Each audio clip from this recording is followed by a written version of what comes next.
नमस्कार दोस्तों, स्वागत है आप सभी का हमारे YouTube चैनल साहित्य सुधा में।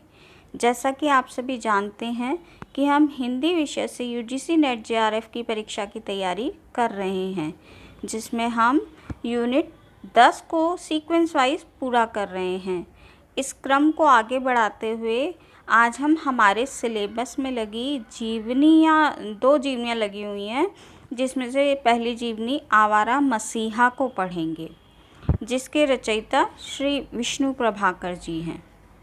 टॉपिक को शुरू करने से पहले मेरा आपसे एक अनुरोध है कि यदि आपको मेरी वीडियो अच्छी लगे तो प्लीज़ इसे लाइक, शेयर और चैनल को सब्सक्राइब करना ना भूलें। वीडियो को पूरा देखें और बेल आइकन को ज़रूर दबाएं ताकि मेरी सभी वीडियो की नोटिफिकेशन आप तक पहुंच जाए। तो चलिए शुरू करते हैं। सबसे पहले विष्णु प्रभाकर जी की हम अन्य रचनाओं के विषय में जान लेते हैं, जो कि परीक्षा के दृष्टिकोण से बहुत उपयोगी है। विष्णु प्रभाकर जी ने उपन्यास, नाटक, कहानी संग्रह, आत्मकथा, यात्रा वृत्तांत, जीवनी आदि सभी क्षेत्रों में लेखन कार्य किया है। इनके लिखे उपन्यास हैं ढलती रात, स्वप्नमयी, अर्धनारीश्वर, धरती अब भी घूम रही है, क्षमादान, दो मित्र, पाप का घड़ा, होरी। ये इन्होंने उपन्यास लिखे हैं, जिसमें अर्धनारीश्वर जो इनका उपन्यास है वो बहुत अधिक प्रसिद्ध है और नेट में कई बार ये पूछा भी जाता है। इनके लिखे हुए नाटक हैं हत्या के बाद, नव प्रभात, डॉक्टर, प्रकाश और परछाइयाँ, 12 एकांकी, अशोक, अब और नहीं, टूटते परिवेश। ये इनके लिखे हुए कुछ नाटक हैं, जिसमें से अशोक और टूटते परिवेश जो है वो नेट की परीक्षाओं में अधिकतर आपको देखने को मिल जाएगा।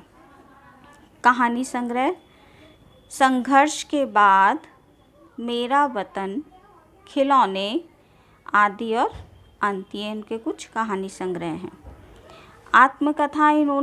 अपनी आत्मकथा इन्होंने लिखी थी पंखहीन के नाम से। इनकी आत्मकथा 3 भागों में विभाजित है। और फिर इन्होंने कुछ यात्रा वृत्तांत भी लिखे हैं, जिसमें से है ज्योतिपुंज हिमालय, जमुना गंगा के नहर में। और इनकी लिखी जो ये जीवनी है आवारा मसीहा, जिसको आज हम पढ़ने वाले हैं। विष्णु प्रभाकर जी की जो ये लिखी हुई जीवनी है आवारा मसीहा, ये एक सर्वश्रेष्ठ कृति है, जो बंगाल के एक अमर कथा शिल्पी और सुप्रसिद्ध उपन्यासकार शरत चंद्र चट्टोपाध्याय के जीवन पर आधारित है। ये प्रश्न जो है नेट में आ चुका है कि विष्णु प्रभाकर जी ने किसके जीवन पर जीवनी लिखी है। यह जीवनी होते हुए भी किसी रोचक उपन्यास से कम रोचक नहीं है। लगातार 14 वर्ष तक आस्था और निष्ठा के साथ लगे रहने पर विष्णु प्रभाकर जी ने इसे मार्च 1974 में पूरा किया। 14 वर्ष का समय लगा था इस जीवनी को लिखने में। ये प्रश्न भी आता है नेट में। शरत का व्यक्तित्व अत्यंत विवादास्पद रहा है और उनकी कोई जीवनी भी उपलब्ध नहीं थी। जब हम किसी भी व्यक्ति के बारे में लिखना शुरू करते हैं तो हम इधर उधर से उसके बारे में इन्फॉर्मेशन कलेक्ट करते हैं। तो यही विष्णु प्रभाकर जी ने किया होगा, लेकिन उनके विषय में उन्हें अधिक जो जानकारी थी वो नहीं मिल पाई थी, क्योंकि किसी और ने उनकी जीवनी नहीं लिखी है।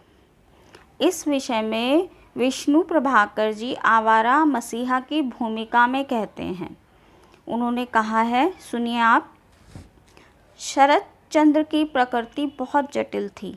साधारण बातचीत में वे अपने मन के भावों को छिपाने का प्रयत्न करते थे और उसके लिए कपोल कल्पित कथाएं गढ़ते थे।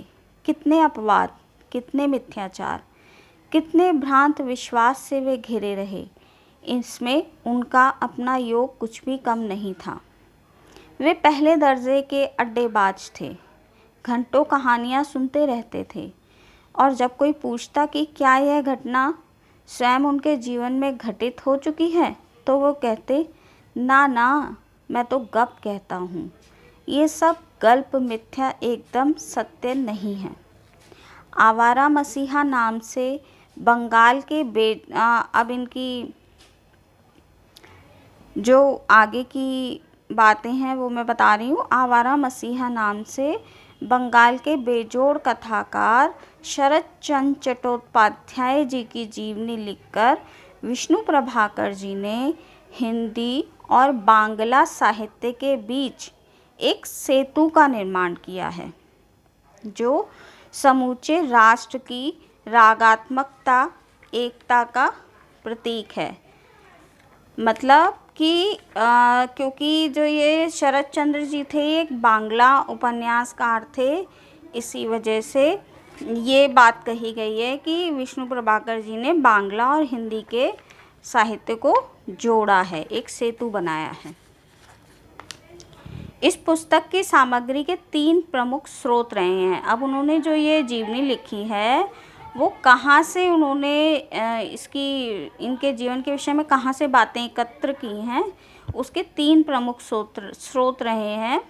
एक तो उन व्यक्तियों से साक्षात्कार जो न किसी रूप में शरद बाबू से संबंधित रहे। जैसे कि जब हम किसी की जीवनी लिखते हैं तो उसके मित्रों से या उसके घर वालों से उसके बारे में पूछते हैं।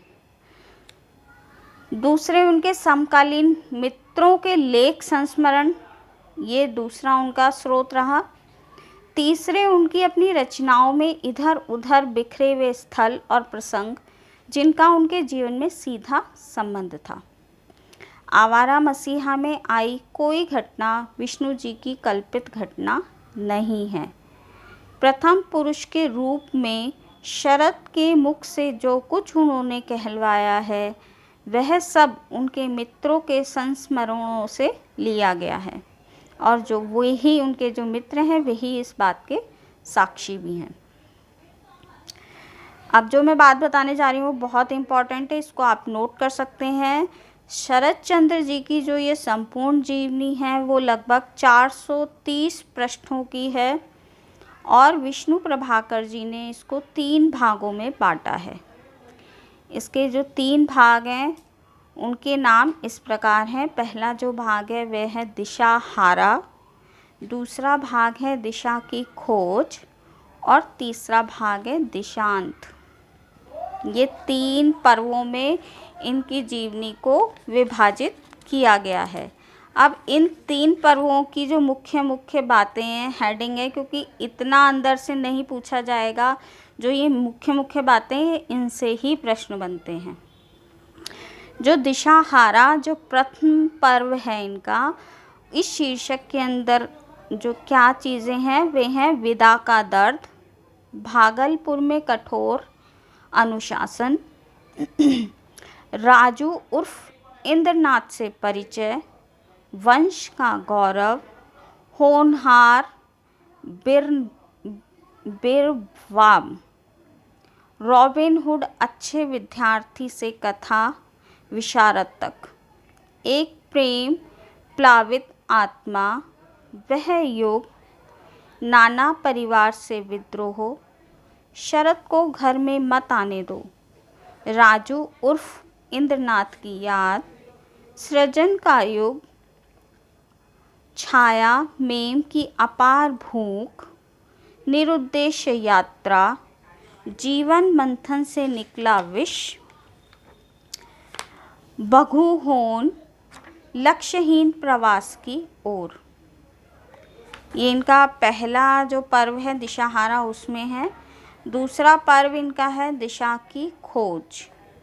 इसमें जो मुख्य अंश हैं वे हैं शरद के लेखन विकास, प्रेरणा के स्रोत, रचनाओं की पृष्ठभूमि और पात्रों में समरसता, रंगून प्रवास, ग्रहदाह, सृजन का आवेग, चरित्रहीन, विराज बहू और आवारा श्रीकांत की चर्चा। ये दिशा की खोज में है। इसके बाद आता है दिशांत का, जो इनका तीसरा पर्व है जीवनी का, वो आ जाता है, जिसमें है वह से वे, सृजन का स्वर्ण युग, देश की मुक्ति का व्रत, राजनीति से उनका लगाव और नारी चरित्र के परम रहस्य ज्ञाता के रूप में शरद का चित्रण इसके अंतर्गत किया गया है।